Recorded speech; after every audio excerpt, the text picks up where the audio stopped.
Panggil Niko keluar, teriak Janis lagi. Aku mau dia tanggung jawab terhadap anakku.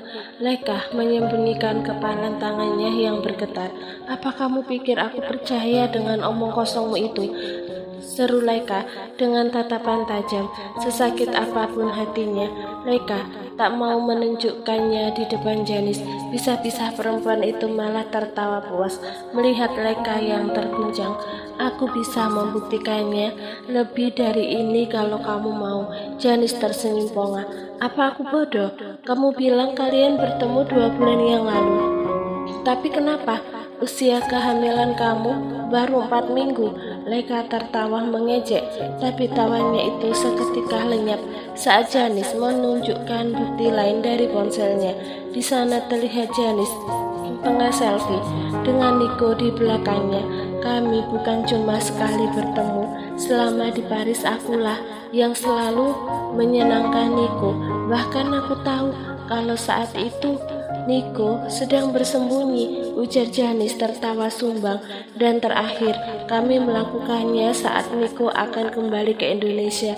Ekspresi Janis pura-pura terlihat bodoh. Apa kehamilanku hasil dari malam itu ya? Bisa jadi. Dan foto di handphone ini aku ambil saat aku mengantar dia ke bandara. Waktu itu Niko akan pulang ke Indonesia. Tatapan Leka kini menajam ke arah Janis tanpa siapapun tahu bahwa saat ini hati Leka telah retak. Dadanya kian terasa sesak dan ingin berteriak saat itu juga. Leka tak ingin percaya pada apapun yang Janis katakan, tapi hatinya berkata lain dan lebih dulu menguasai diri daripada akal sehatnya. Pak Arman, usir dia dari sini, perintah Leka. Satpam itu pun menurut. Dia menarik paksa tangan Janis agar pergi dari rumah itu. Janis yang tak terima pun berteriak, Niko, keluar kamu harus bertanggung jawab pada anakmu. Diam, cepat keluar, bentak Pak Arman. Ia mengempaskan tubuh Janis keluar sebelum menutup pintu gerbang rapat-rapat. Apa kalian menemukan mereka? Tanya Niko dengan suara dingin pada pengawalnya di seberang telepon. Sampai saat ini belum, Tuan.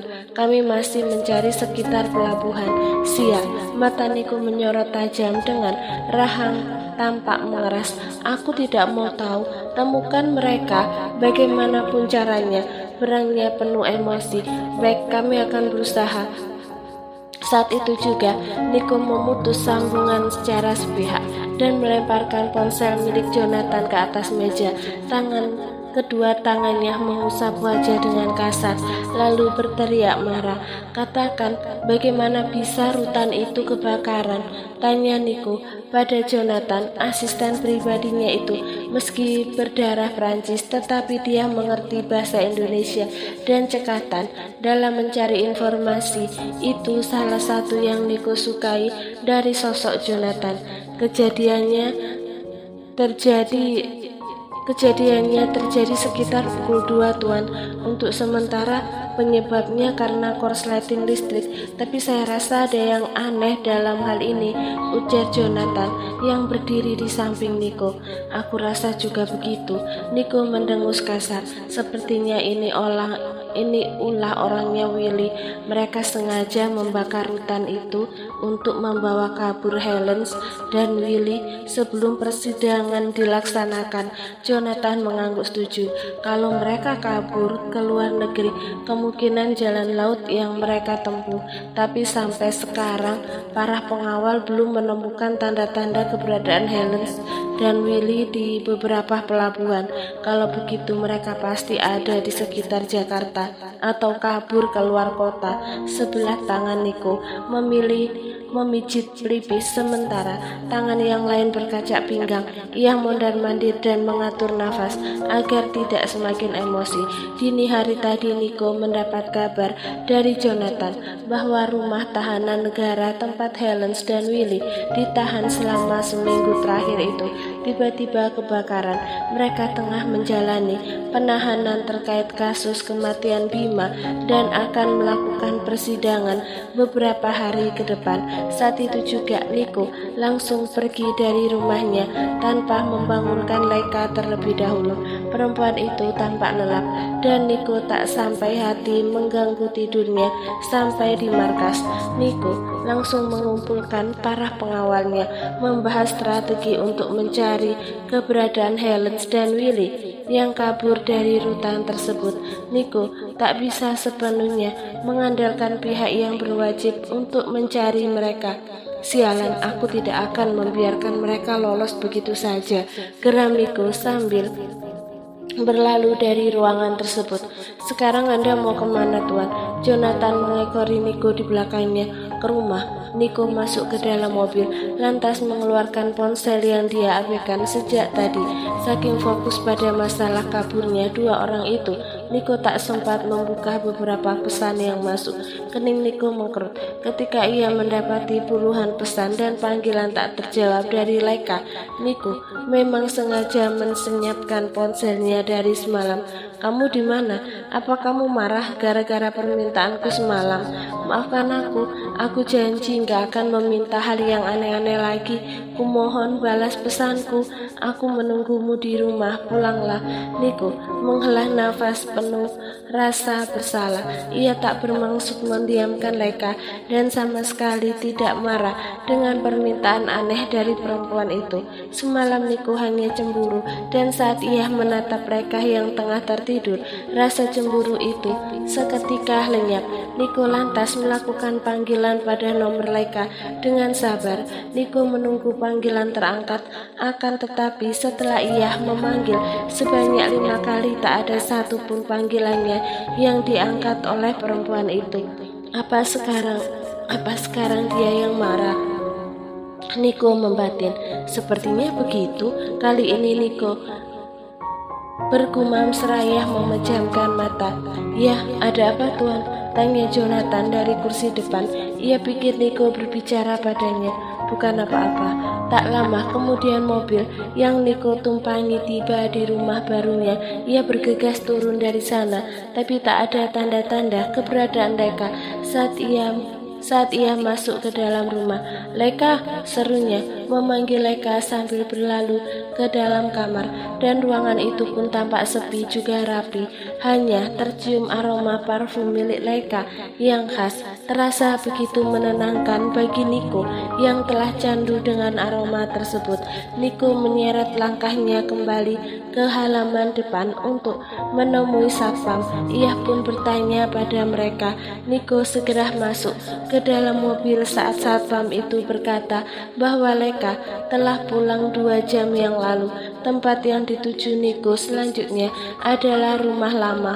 Ia yakin Laika pasti ada di sana, dan benar saja ketika Niko tiba di sana 40 menit kemudian, ia melihat Feli tengah bermain sepeda di halaman samping rumah. Anak itu segera turun dan berlari untuk menyambut sang ayah yang baru saja turun dari mobil. Halo sayang, kenapa siang-siang begini main sepeda? Nggak panas memangnya? Niko mengecupi anak itu yang saat ini berada di pangkuan. Panas, Pak, tapi aku kan pakai topi itu, jawab Feli seraya menunjuk topi bulat lebar yang teronggok di atas meja. Oh iya, Papa nggak lihat tadi, jemari Niko mencubit hidung tinggi anak itu dengan gemas. Mama di mana? Ada di atas, Pak. Setelah bermain-main sebentar dengan putrinya, Niko bergegas masuk ke dalam rumah dan menaiki tangga. Perlahan ia mendorong pintu kamar. Niko tersenyum kalah mendapati Laika tengah berdiri di balkon membelakanginya. Maaf, aku pergi tanpa pamit, ucap Niko dengan pelan, lalu memeluk Laika dari belakang. Namun Niko merasa terkejut saat Laika menolak pelukannya tersebut. Wanita itu kemudian berbalik dan menyerahkan 2 lembar foto di tangannya. Ini apa? Tanya Laika dengan air muka tak ramah. Niko mengamati foto tersebut dengan seksama. Ekspresi kaget tampak jelas di wajah tegasnya itu dan menatap Leka dengan tatapan penuh tanya. Ini kenapa bisa ada di kamu? Hati Leka seketika mencelos. Ekspresi dan pertanyaan Niko sudah cukup jelas baginya bahwa foto tersebut memang benar-benar nyata dan bukan editan semata. Jadi, wanita itu benar. Lirih Leka lalu mengalihkan pandangannya dari Niko ke arah lain. Wanita siapa? Katakan siapa yang memberimu foto-foto itu, Leka. Niko menatap Leka dengan tatapan tegas. Hatinya berubah waspada. Bibir Leka tampak bergetar, menahan emosi yang siap meluap. Dia sendiri yang datang ke rumah ini dan menyerahkan fotonya padaku. Niko tampak terkejut mendengarnya. Siapa? Janis datang ke sini. Janis. Leka tersenyum kejut mendengar Niko menyebut nama wanita itu. Bukankah itu artinya Niko memang benar-benar mengenal Janis? Jawab aku, Leka. Apa yang dia katakan padamu? Tanya Niko lagi sambil merangkul bahu Leka. Niko tahu seperti apa watak Janis. Dia takut Leka terpengaruh oleh apapun yang Janis ucapkan. Dan benar, Niko segera sadar bahwa Leka benar-benar telah terpengaruh oleh Janis saat istrinya itu menepis tangan Niko dari bahu. Apa benar dia pernah jadi teman tidurmu? Tatapan tajam Leka tertuju pada Niko. Itu Niko meragu. Ia tak mungkin berbohong pada istrinya, tapi di sisi lain Niko khawatir Leka meledak-ledak jika ia membenarkan pertanyaan perempuan itu. Kenapa nggak jawab? Atau kamu sedang memikirkan jawaban untuk membohongiku? Tanya Leka dengan suara dingin. Niko menyugar rambutnya sebelum berkata, seraya menatap Leka dengan lekat. Leka, kamu tahu masa lalu aku seperti apa, dan Janis, dia memang salah satu dari masa laluku, ucap Niko bersuara lirih. Leka tertawa, bukan tawa bahagia, melainkan tawa penuh penderitaan. Jadi foto saat di kantor ini benar. Walau tak sadar Janis telah mencuri gambar dirinya, tapi Niko ingat mereka memang pernah melakukannya di dalam ruangan kantornya. Niko lantas mengangguk. Tanpa Niko sadari, Leka merasakan nyeri di dadanya, seolah ada puluhan tangan yang meremas-remas hatinya itu. Tapi kita cuma melakukannya saat itu saja, Leka. Dari situ, aku gak pernah menyentuh dia lagi. Bukan cuma dia saja, tapi aku juga gak menyentuh wanita manapun setelah itu, ujar Niko dengan yakin. Apa aku harus percaya? Leka melipat bibirnya yang masih tampak bergetar. Tatapan matanya memburam, tapi sekuat tenaga ia berusaha untuk tidak menangis. Tentu, kamu harus percaya sama aku. Aku suami kamu, Leka. Aku mencintaimu dan gak seharusnya kamu percaya dengan wanita lain. Jantung Niko kian berdebar-debar. Dadanya terlihat naik turun, mulai merasa emosi. Kemarahannya kini bertumpuk rasa marah yang ditimbulkan Helen dan Willy masih menguasai diri. Kini ditambah dengan ulah Janis, apalagi Leka yang seakan tak percaya pada dirinya. Kalau begitu apa benar kalian bertemu saat di Paris dan saat kamu akan pulang ke Indonesia? Tanya Leka lagi. Tangannya terkepal kuat, menyebabkan foto di tangannya teremas hingga kusut. Jawab Niko, Leka berseru. Setelah beberapa saat Niko tak kunjung menjawab. Detik berikutnya air mata Leka seketika tumpah saat Niko menganggukkan kepalanya. Kaki Leka terasa lemas. Ia mundur beberapa langkah menjauhi Niko hingga punggungnya menyentuh pagar pembatas balkon tersebut. Tapi kami bertemu gak seperti yang kamu bayangkan, Leka. Aku gak sengaja ketemu dia saat jangan mendekat, seru Leka, membuat kalimat Niko terpotong oleh seruannya. Niko yang tengah berjalan untuk mendekati Leka pun terpaksa menghentikan langkah. Ia menatap Leka dengan tatapan dengan tatapan nanar. Love, dengarkan aku dulu, please. Jangan disela. Pergi, Niko, usir Leka dengan bibir bergetar. Ia tak mau mendengarkan penjelasan Niko lagi. Semakin dia banyak tahu, hatinya terasa makin sakit. Pergi dari hadapanku dan tanggung jawablah pada anakmu dengan wanita itu. Sontak Niko terperanjat. Anak apa maksud kamu? Suara Niko meninggi. Kekonyolan macam apa lagi ini? Ia bahkan tak pernah merasa punya anak dengan wanita lain, apalagi Janis. Leka, katakan, apa maksud ucapanmu itu?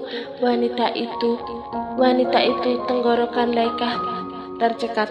Dia mengandung anakmu saat kalian melakukannya selama kamu di Paris sampai kembali ke Indonesia. Mata Niko membulat mendengar ucapan konyol itu. Bagaimana mungkin Janis mengandung anaknya sedangkan melakukannya saja tidak? Niko lantas tertawa sinis. Wanita sialan, berani-beraninya dia mengganggu keluargaku, desisnya sebelum menatap mereka lagi. Jadi 3 bulan lalu aku nunggu kabar kamu di sini. Ternyata kamu malah bersenang-senang dengan wanita lain. Leka mengusap air mata di pipinya menggunakan punggung tangan. Brengsek kamu, Niko. Kamu sama sekali gak memikirkan aku gak pernah tidur dengan wanita manapun selama di Paris, Leka. Suara Niko meninggi dan membuat Leka tersentak. Dengarkan aku cuma bertemu wanita itu sekali saat aku dan Om Arga di hotel untuk menemui pengacara di sana. Aku gak tahu kenapa Janis bisa ada di hotel yang sama. Nafas Niko nampak memburu, menahan emosi yang telah tersulut kembali terkait foto itu. Aku sedang berjalan di lorong saat bertemu Janis dan tiba-tiba ada yang mengambil foto kami. Lalu saat di bandara, dia juga ada di sana untuk pulang ke Indonesia. Aku sama sekali nggak pernah tidur dengan dia sewaktu di Paris, tegas Niko sekali lagi. Niko menuturkan penjelasannya dengan jujur. Dia masih ingat saat itu dia akan bertemu pengacara asal Paris, salah satu temannya Satya. Ia tak tahu bagaimana bisa Janis ada di hotel yang sama. Saat itu Niko masih bersembunyi dari Willy dan 2 hari setelah itu Niko berhasil disekap oleh anak buah Willy. Penyekapan untuk dirinya tak berlangsung lama karena Niko berhasil kabur atas bantuan temannya, orang yang dititipkan barang bukti oleh Niko. Apa kamu pikir aku akan semudah itu percaya? Niko tersadar dari lamunannya oleh pertanyaan Leka yang diiringi isak tangis. Aku bicara jujur, Leka. Kamu harus percaya sama aku, ucap Niko berusaha meyakinkan. Kalau begitu mana buktinya? Seru Leka dingin. Mana buktinya kalau ucapanmu benar? Leka, apa gak bisa kamu percaya aja? Semua orang bisa menyangkal dan mengaku kalau dirinya berkata jujur untuk menutupi kebohongannya, termasuk kamu. Tangan Niko terkepal, rahangnya tampak mengeras dan menatap mereka dengan tatapan tajam. Leka yang menatapnya seketika merasakan nyeri di dada. Leka telah berhasil membuat Niko marah padanya. Apa sedangkal itu kepercayaanmu padaku, Leka? Tanya Niko dengan penuh rasa kecewa. Ia mundur 2 langkah. Baik, aku akan pergi dari sini kalau memang itu maumu. Tunggu saja, aku akan membawa bukti bahwa ucapanku memang benar. Tanpa memperdulikan Leka lagi, Niko segera pergi dari sana. Dadanya terasa nyeri ketika ia sempat melihat air mata Leka kembali menetes. Niko tahu sekeras apapun usaha dia untuk meyakinkan Leka, perempuan itu tak akan langsung percaya. Niko berusaha tak peduli. Ia terus berjalan keluar dari kamar dan menuruni tangga. Ia sempat mendengar Feli tertawa di ruang bermain, tapi Niko tak mau menemui anaknya dalam keadaan emosi seperti ini. Niko duduk di belakang kemudi mobil. Ia ingin berkendara sendiri dan melampiaskan kemarahannya dengan menginjak pedal gas dalam-dalam. Kendaraannya meluncur dengan cepat, membelah jalanan kota siang itu. Berkali-kali Niko mengumpat keras dan memukul kemudi mobil dengan kencang menggunakan kepalan tangannya. Ia lantas meraih ponsel dan menekan angka 2 cukup lama untuk menghubungi Jonathan. Panggilannya segera terangkat di dering pertama. Aku mau kamu mencari keberadaan seseorang, wanita yang yang menggangguku saat di bandara. Perintah Niko dengan suara dingin.